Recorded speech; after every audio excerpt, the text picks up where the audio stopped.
All right, welcome everybody to another episode of the Inside In Tennis Podcast. Mitch Michals here, all part of the Believe Network. So many good shows on that network and a lot of opportunities here to listen to this podcast on all your favorite platforms.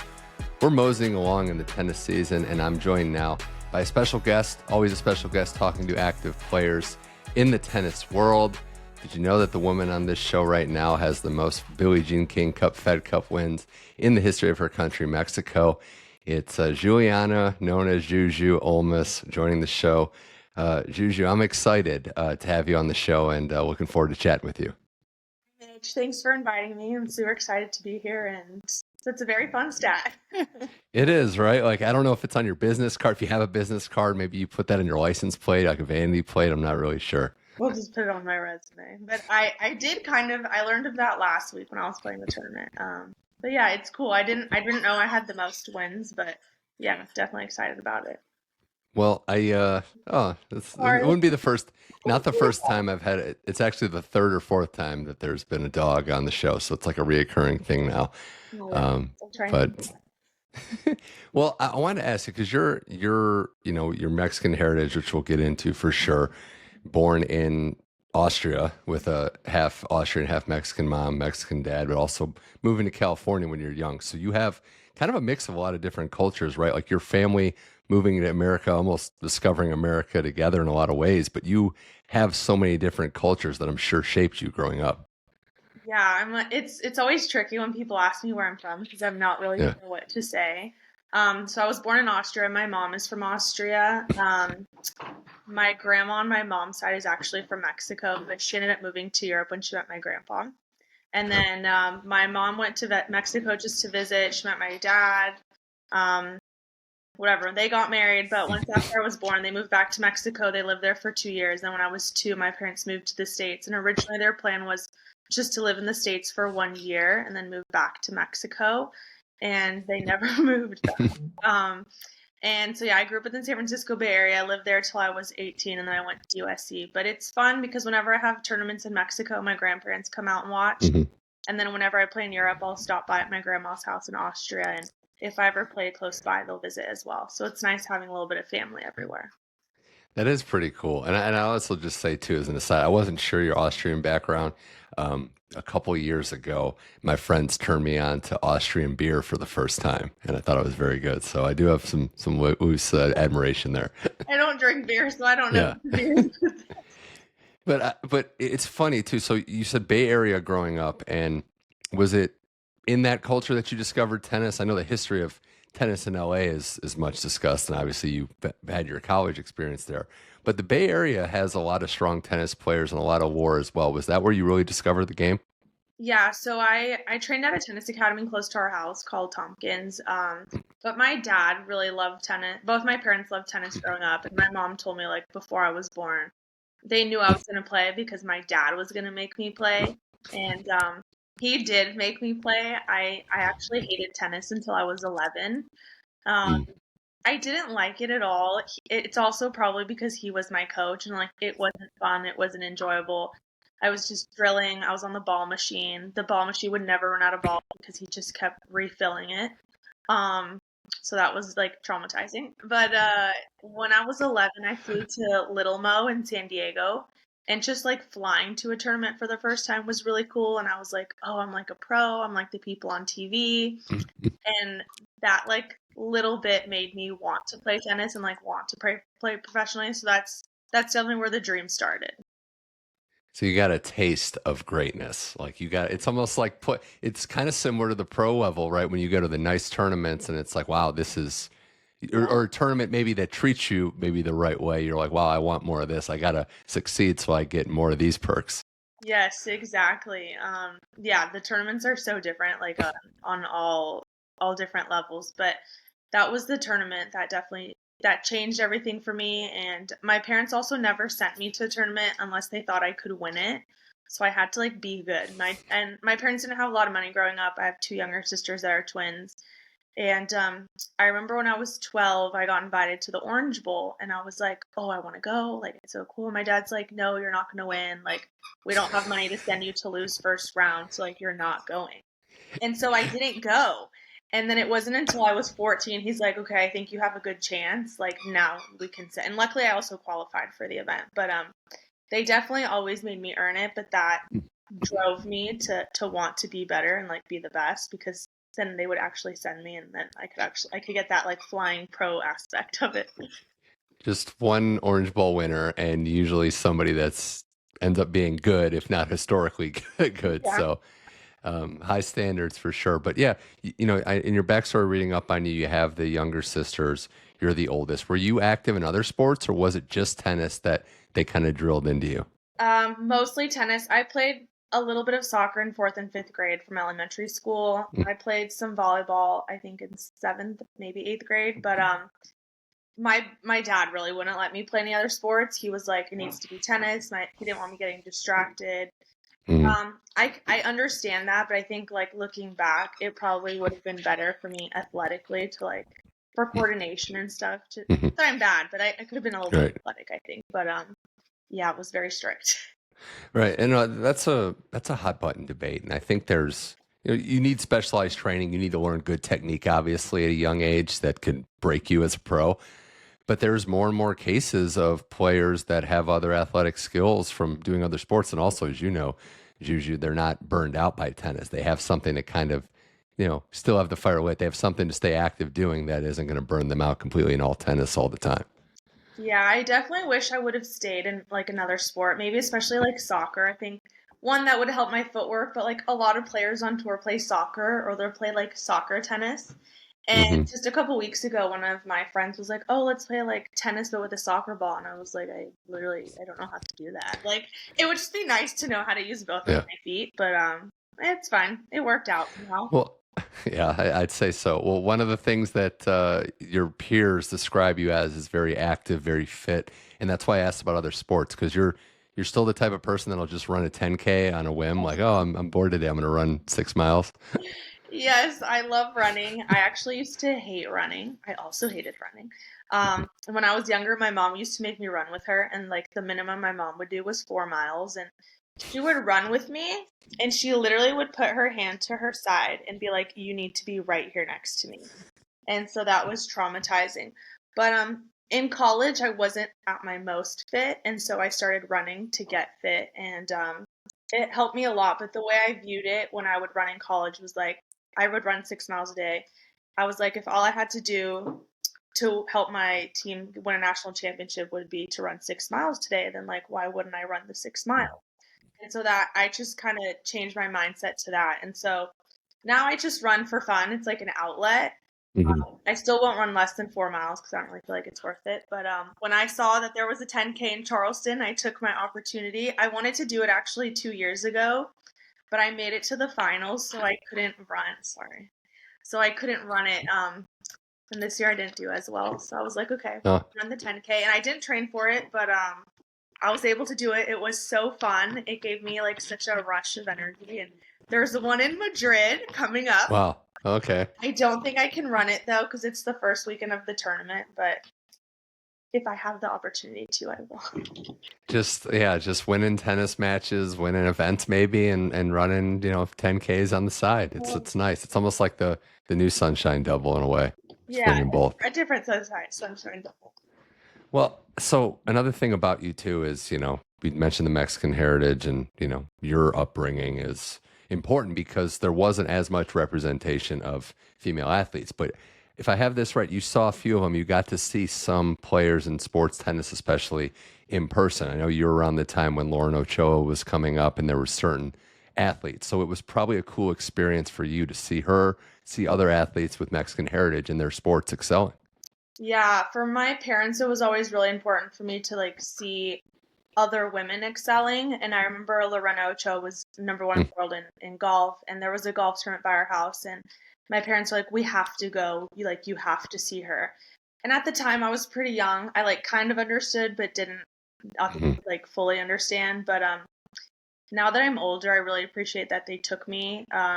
I think, or one thing I always say, like representation matters, and it's cool to see someone do things or like do it before you, just to know that it's possible. And even if it's not, if it's something I think you can dream up, like you also know that it's something that you could possibly do. Um, but it's cool. Mexico doesn't have a lot of athletes. Hmm. So I love seeing them excel, and it was definitely cool that I got to see her up in person. Was there any debate of what nationality you were going to be representing? Because you have a couple to pick from, obviously.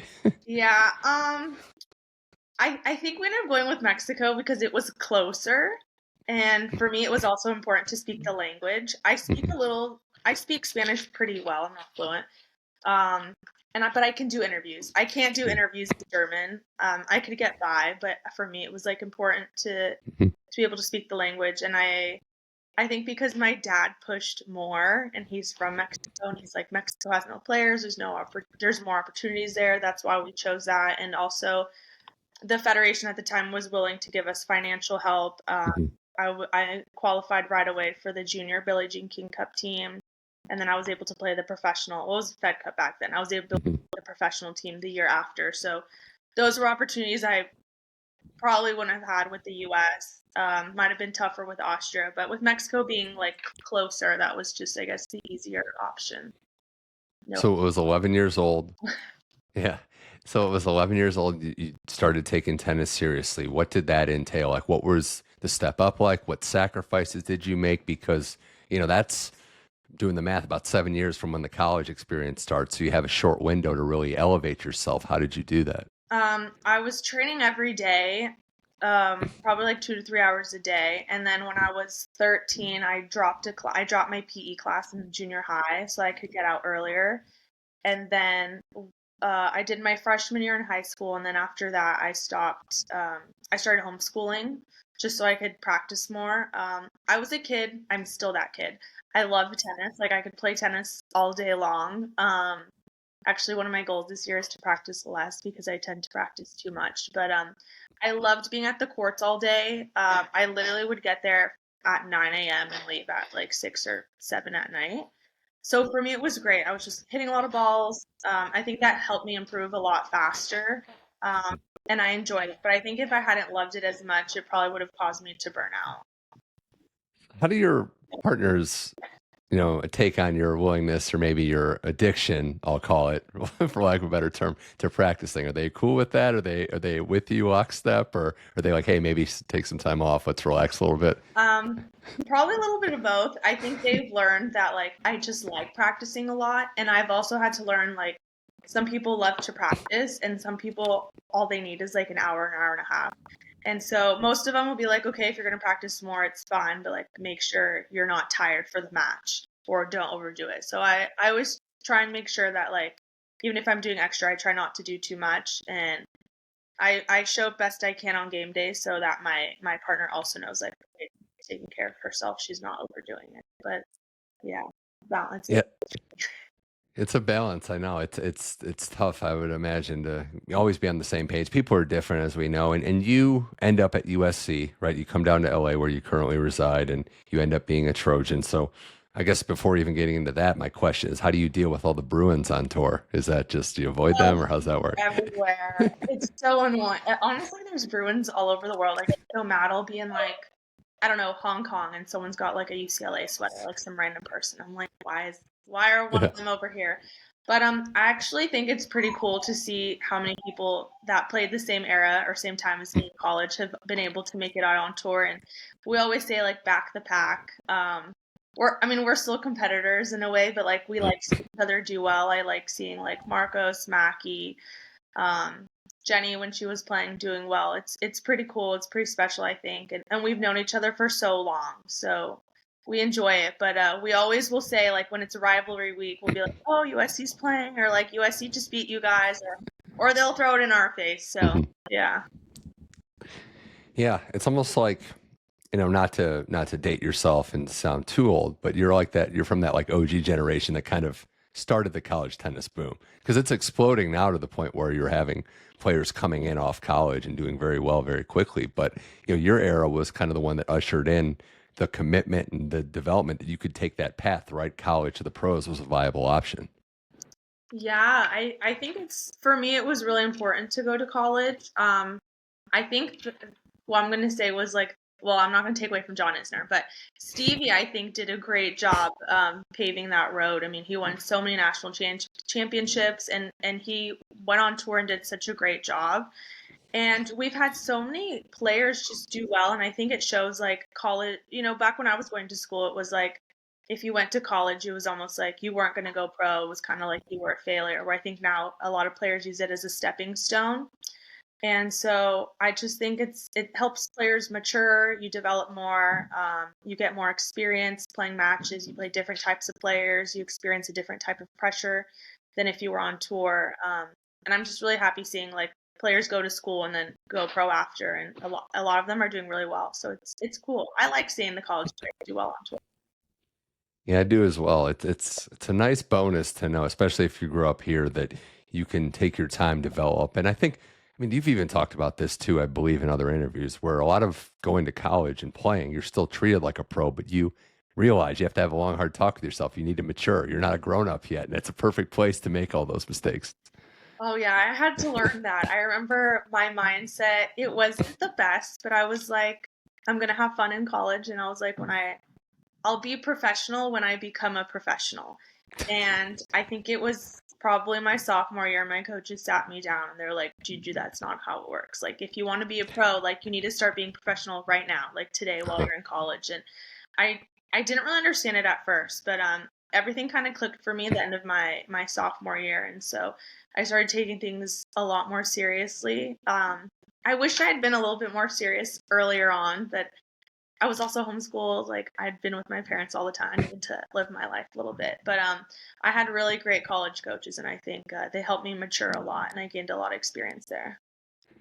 You said something that I haven't really, I guess, thought about, and yeah, tennis players are homeschooled a lot. So it's also like, and you're going to USC, which is one of the biggest, most intense colleges in the country.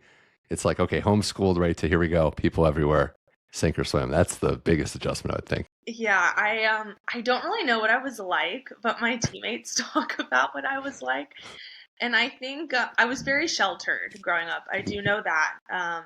But I'd never been to a party before. I didn't stay out.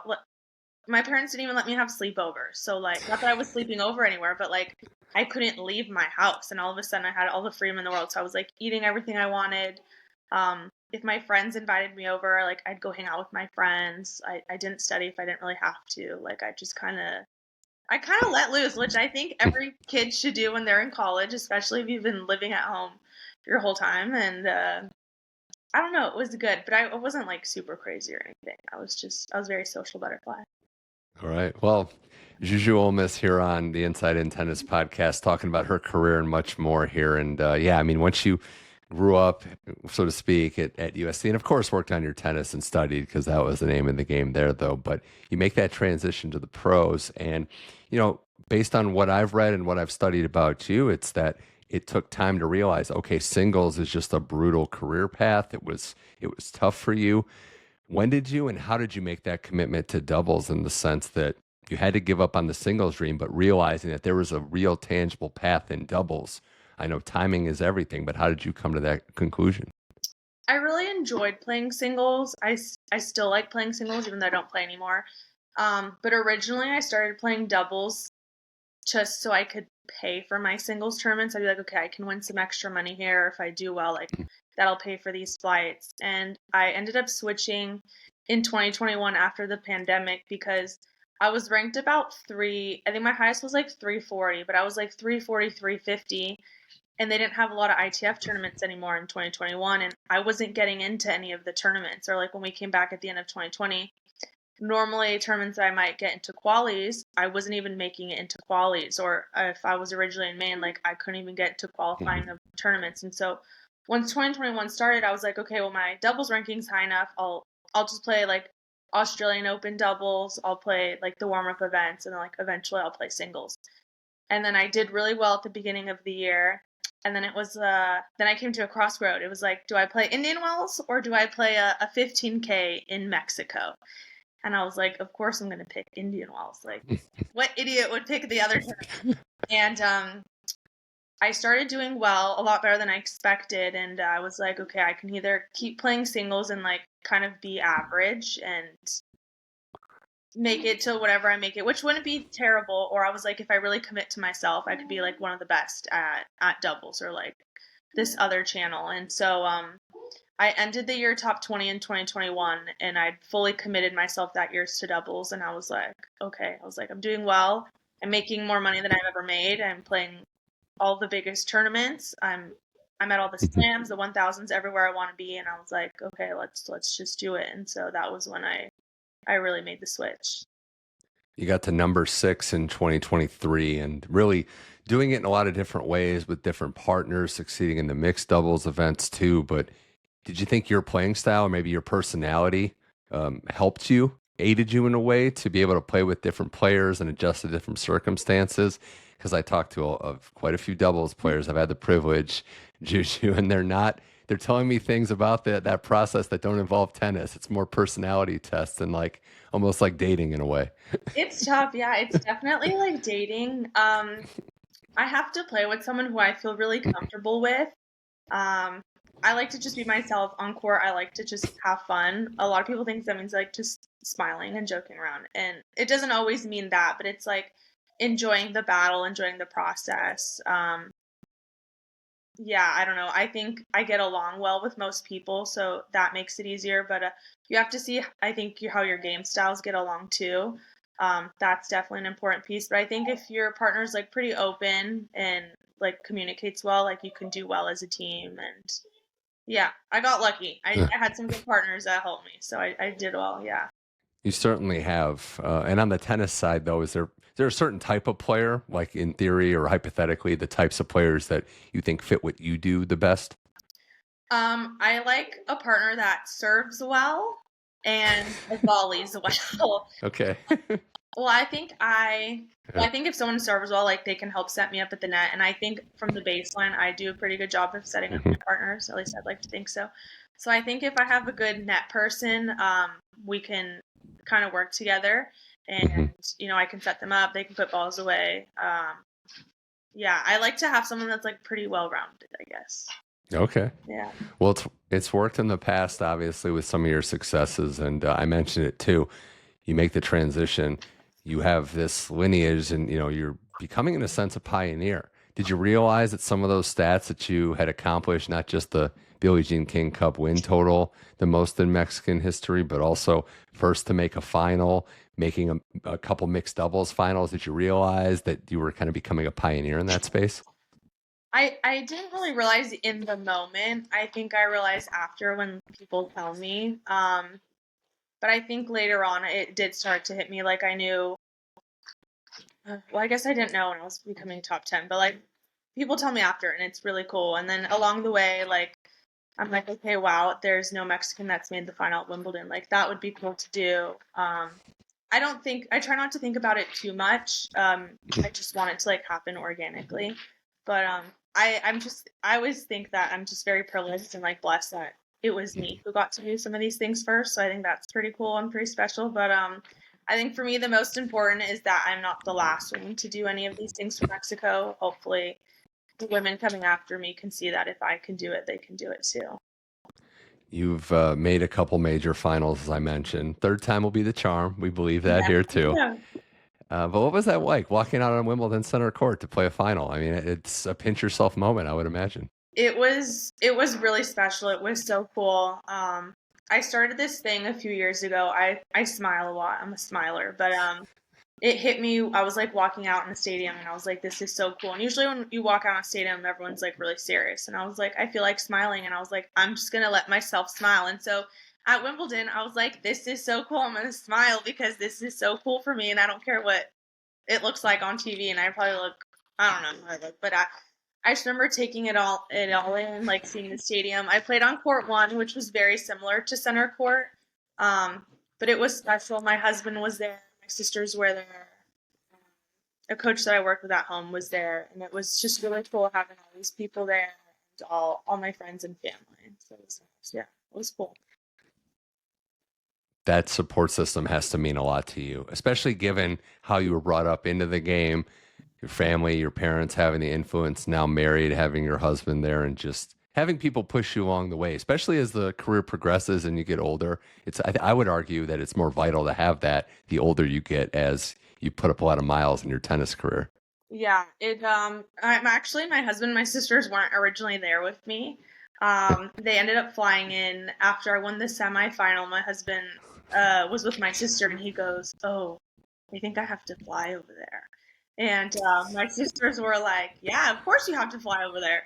And then they wanted to fly, and it was really cool. They all flew together. I actually didn't know my husband was coming. He surprised me. I kind of had a feeling though, so it wasn't that much of a surprise. But as I've gotten older and I'm on the road so much, I've realized it's really important around about who you have with you on the road and around you. And so the last few years I've brought in my sisters a bit with me. I had my friend in physio traveling with me last year, and I think it just helps me stay grounded, stay a little happier. You know, I'm losing once a week if I'm not winning, and it keeps me a little happier too. Hazel? Yeah, and I mentioned this too. Your husband was a USC football player, Yes. so we got two USC athletes together. I don't Were you a football fan, and was he a tennis fan? And who had a I guess rougher learning curve, I should say. He had a rougher learning curve. I was a football fan before I dated him. Okay. I got into USC football my sophomore year when Okay. USC beat Stanford, and I rushed the field, and that was so cool. And then after that, I was like, okay, I have to stay for all the games because something cool might happen again.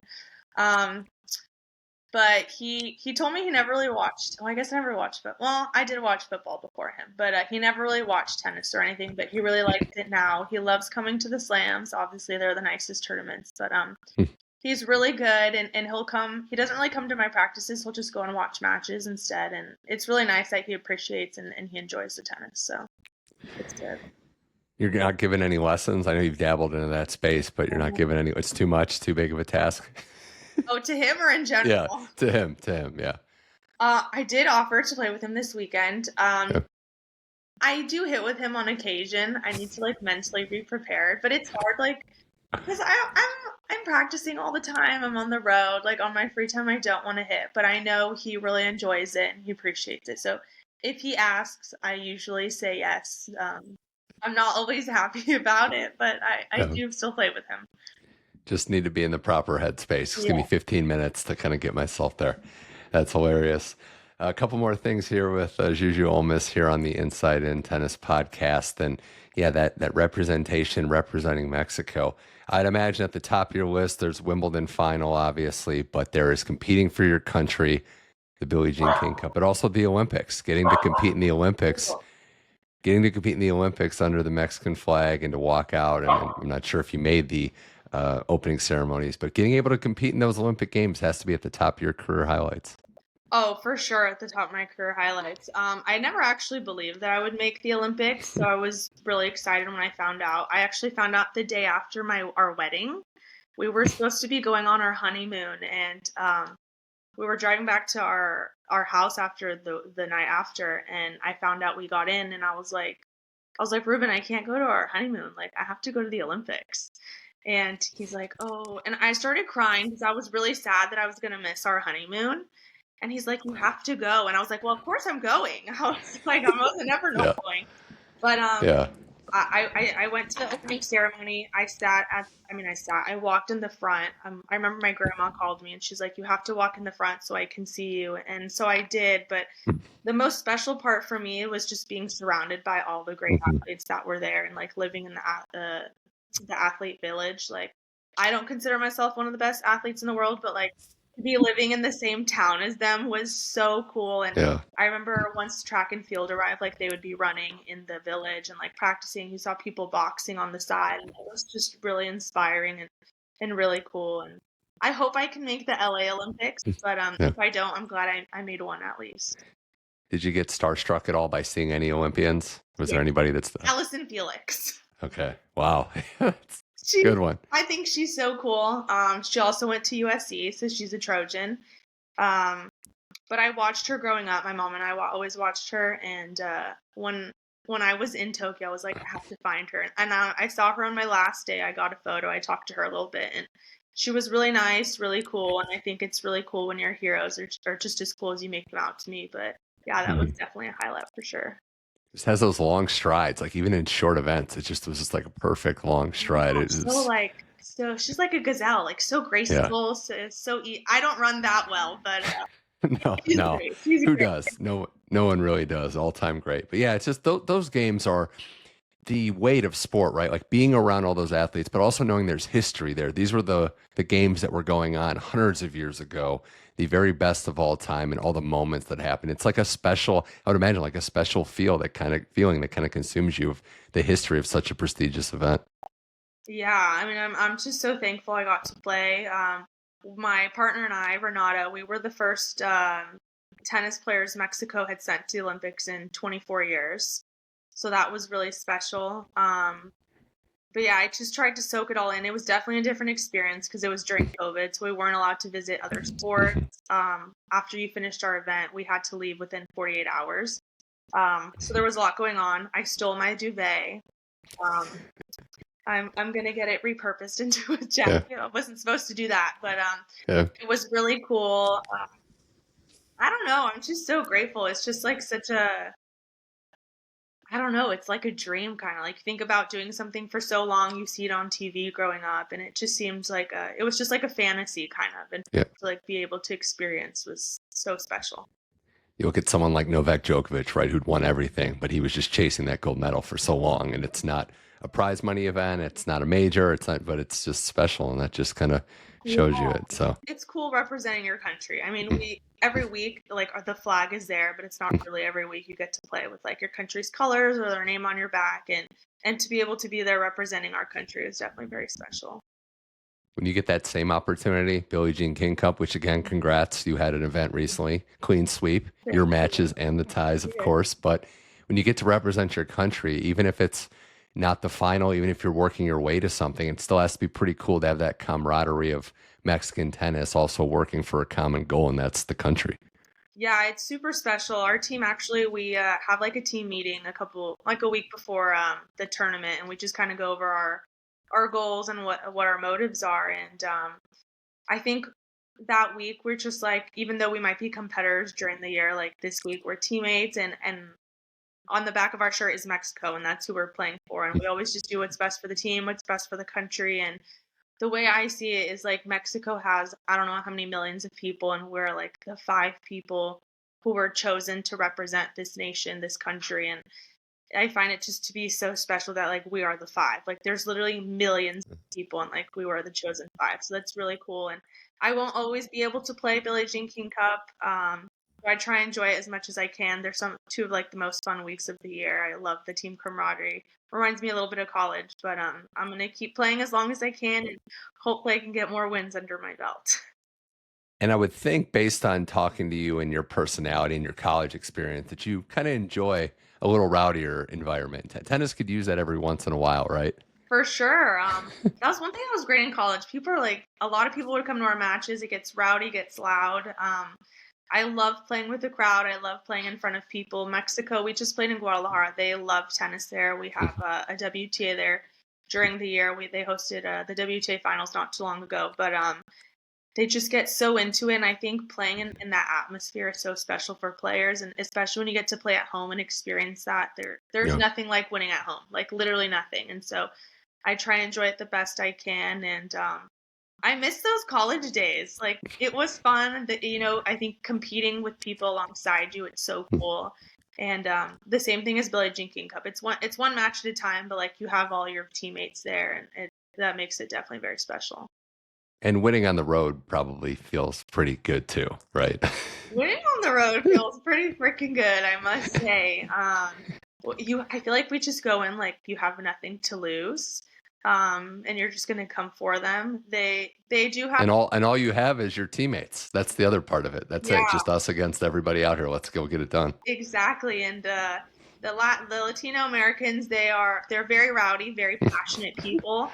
And last year we played in Denmark. We lost a close one, but we were a very small team, but we were really, really loud. So we might not have the numbers, but we have all the passion. So we bring that everywhere we go.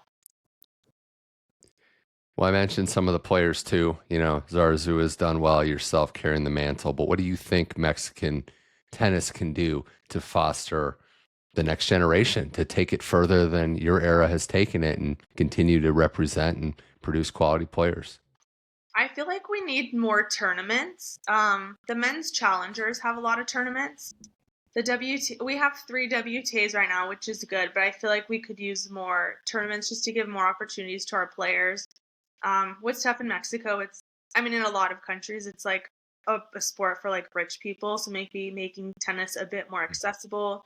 And then I think just the federation supporting its athletes more. But I think we have a good wave right now. And hopefully this shows our federation, our people, our country, the government, the players coming behind us that like we can make it to the biggest stages and like we can also win and be like some of the best in what we do. And hopefully we have more Mexican players coming in the future. You hit the nail on the head, in my opinion, on events, because I think look at what Italy's done. They built from the ground up, Yeah. more events, more representation.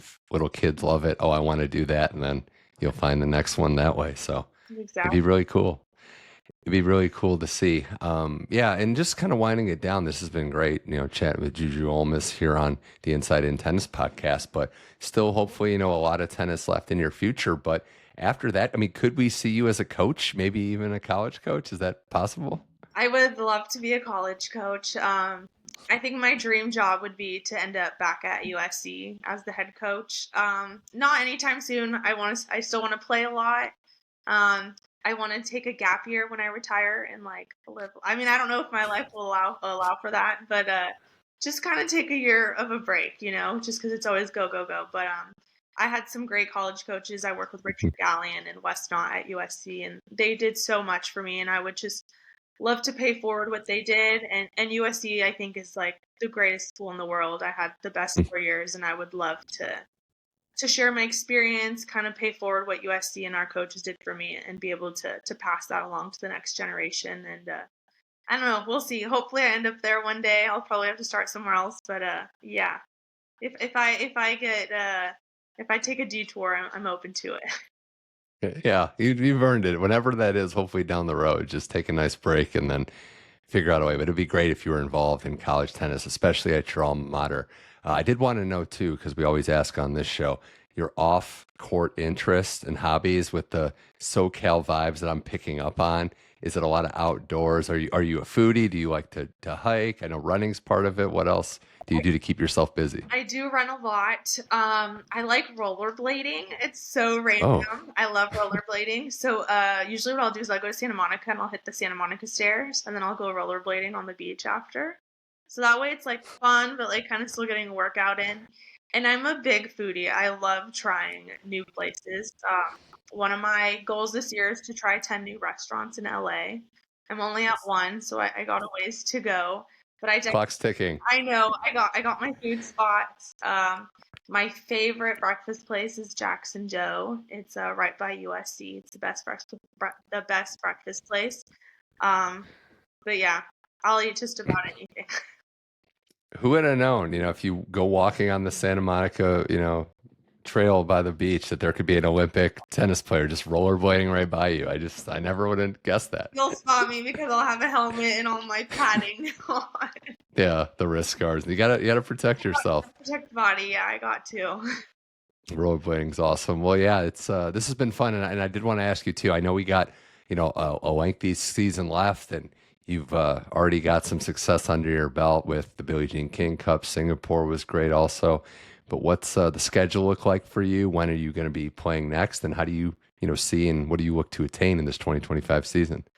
So I'm home the rest of the week. I decided to skip Stuttgart this week. My next tournament is Madrid and Rome, and then I have to go to my sister's.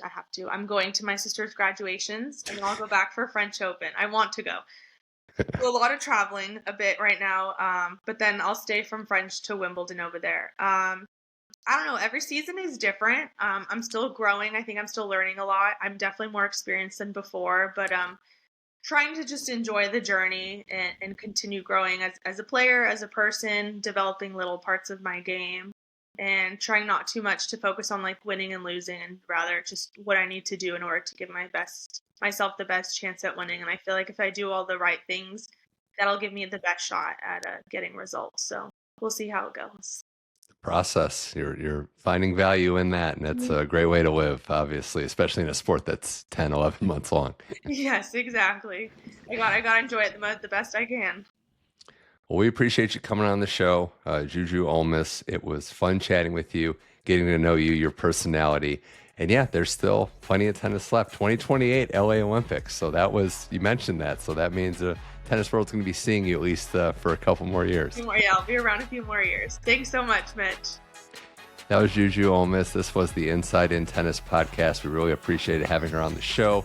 All part of the Believe Network. You can find us on all your podcast platforms, Apple, Spotify, iHeart, Amazon Music, you name it. And go to the YouTube channel at Mitch Michals for the full video episode of this and all the video episodes of the show. We're back in a little bit. More tennis to discuss. The season keeps rolling along. Thanks to Juju Olmos. Thanks to everybody out there for listening or watching. I'm Mitch Michals. This was the Inside In Tennis podcast. I'll talk to you soon.